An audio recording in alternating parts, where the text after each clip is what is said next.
Hello everyone, welcome back to my channel. तो आज फिर स्टार्ट करेंगे केमिस्ट्री का पार्ट सेकेंड। इससे पहले मैंने केमिस्ट्री का 2 पार्ट डाल चुका हूँ, वो ये आज पार्ट थर्ड है। और दोस्तों, जितने भी लेक्चर मैंने लिए सारे मोस्ट इंपॉर्टेंट लेक्चर है, उसमें मैंने सारे क्लियर कॉन्सेप्ट करवाए हैं।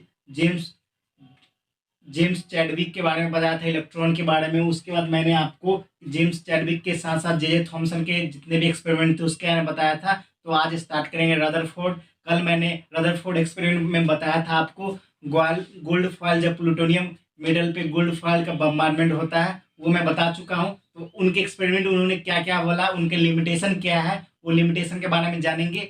हाँ, अगर मेरे चैनल पे नए हो तो लाइक सब्सक्राइब और शेयर कर देना। तो आज का सेशन बहुत ही ज़्यादा इंटरेस्टिंग है और आपको भी लगेगा मैं सारे कॉन्सेप्ट आपकी क्लियर करवा दूंगा। तो स्टार्ट करते हैं आज का सेशन। सबसे पहले बात करते हैं रदरफोर्ड एटॉमिक मॉडल। तो रदरफोर्ड एटॉमिक मॉडल सबसे पहले मैंने कल लेक्चर में आपको बताया था कि एक प्लूटोनियम मेटल, रदरफोर्ड अपने एक्सपेरिमेंट में एक प्लूटोनियम मेटल लेते हैं जिसपे गोल्ड गोल्ड फॉयल का बम्बार्डमेंट करते हैं, किस पे, प्लूटोनियम मेटल पे।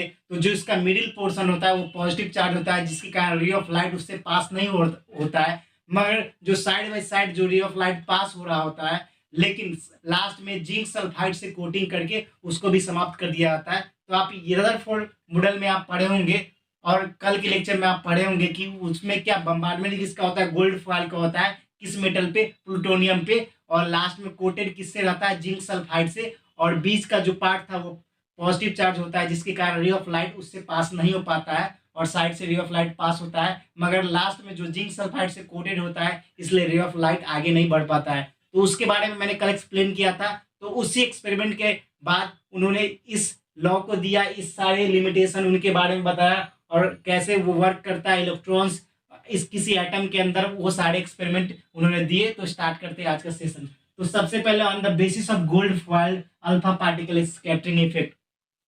तो कल मैंने बताया था कि अल्फा पार्टिकल क्या होता है। Alpha particle basically 2 unit positive charge को बोलते हैं अल्फा पार्टिकल। और कल मैंने गोल्ड फॉइल एक्सपेरिमेंट आपको मैंने अभी जस्ट पूरे एक्सप्लेन कर दिए। अगर आपको और एक्सप्लेनेशन चाहिए तो मेरे प्रीवियस वीडियो जाकर देखिए, वो सारे मैंने पूरे फुल एक्सप्लेनेशन कर रखे हैं गोल्ड फॉइल एक्सपेरिमेंट के बारे में। उसके बाद रदरफोर्ड वो जब एक्सपेरिमेंट किए तो उन्होंने क्या बोला एटम के बारे में, रदरफोर्ड एटॉमिक मॉडल क्या दिया उन्होंने। तो सबसे पहले बोला atom is a spherical particle where positive charge is centralize. मतलब उन्होंने बोला कि एटम जो है एक सर्कुलर, एक स्फेरिकल पार्टिकल है जिसमें जो पॉजिटिव चार्ज होते हैं वो सेंट्रलाइज होते हैं, मतलब सेंटर पे होते हैं। कहने का ये अर्थ है कि आपका जो एटम है वो क्या है, एटम एक स्फेरिकल सर्कुलर स्फेरिकल पार्टिकल है वेयर जितने भी हैं जो भी पॉजिटिव चार्ज होते हैं वो सेंटर पे अटैच होते हैं। In the centre of atom कल क्या, न्यूक्लियस।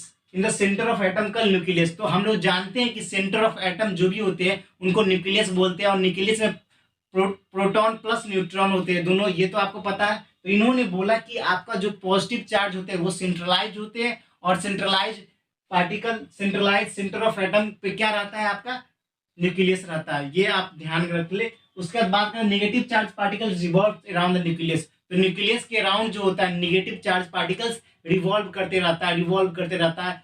कुछ किसने बोला, ये रदरफोर्ड साहब ने बोला कि आपका जो पॉजिटिव चार्ज होता है वो सेंट्रलाइज होता है और सेंटर को बोलते हैं न्यूक्लियस। मगर यहाँ पे उन्होंने ये भी बोला कि नेगेटिव चार्ज होते हैं वो पॉजिटिव चार्ज के अराउंड रोटेट करते रहते हैं, मतलब न्यूक्लियस के अराउंड रोटेट करते रहते हैं। तो उसके बाद उन्होंने इस एक्सपेरिमेंट को एक और नाम से जाना था, वो नाम आपका है सोलर सिस्टम मॉडल। ये बिल्कुल सोलर सिस्टम की तरह इसका डिजाइन, इसलिए इसको बोला गया है solar system model. Rutherford atomic model is also known as solar system model, ये आप ध्यान में रख लेना।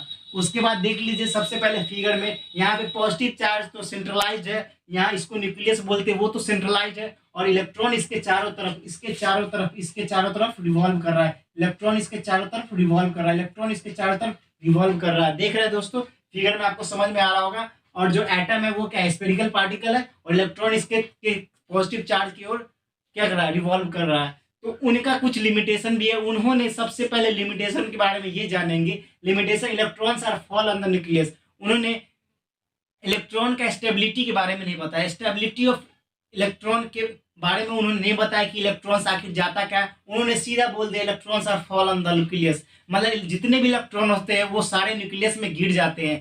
तो दोस्तों ऐसा बिल्कुल भी नहीं होता है, इसलिए उनका ड्रॉबैक ये था, लिमिटेशन ये था कि electrons are fall in the nucleus. ऐसा कुछ नहीं होता, उनका ये ड्रॉबैक था कि जो भी इलेक्ट्रॉन्स होते हैं वो पॉजिटिव चार्ज न्यूक्लियस के अंदर जो है वो गिर जाते हैं। तो ये इनकी लिमिटेशन है। और तो आपसे इससे क्वेश्चन यही बनता है, बहुत ही क्वेश्चन बनता है, इससे एक और क्वेश्चन बन सकता है कि आपका Rutherford atomic model is also known as solar system model, एक ये याद रख ले। और आपसे एक भी ये इनके बारे में जो एक्सप्लेनेशन पूछ दिया जा सकता है, 11th-12th के बच्चे जो भी 10th में होंगे उनको ये पूछ दिया सकता है। और एक और क्वेश्चन पूछ सकता है, which model fail to define stability of atom, stability of atom का किस मॉडल डिफाइन नहीं कर पाया, स्टेबिलिटी ऑफ एटम का कौन सा मॉडल। तो रदरफोर्ड का मॉडल जो है स्टेबिलिटी ऑफ एटम को डिफाइन नहीं कर पाए। तो दोस्तों आपको ये वीडियो पसंद आया होगा, अगर मेरा वीडियो पसंद आया तो मेरे चैनल को लाइक सब्सक्राइब और शेयर करके जाना। तो मिलते हैं नेक्स्ट वीडियो में, फिलहाल इतना ही। जय हिंद, जय भारत, वंदे मातरम।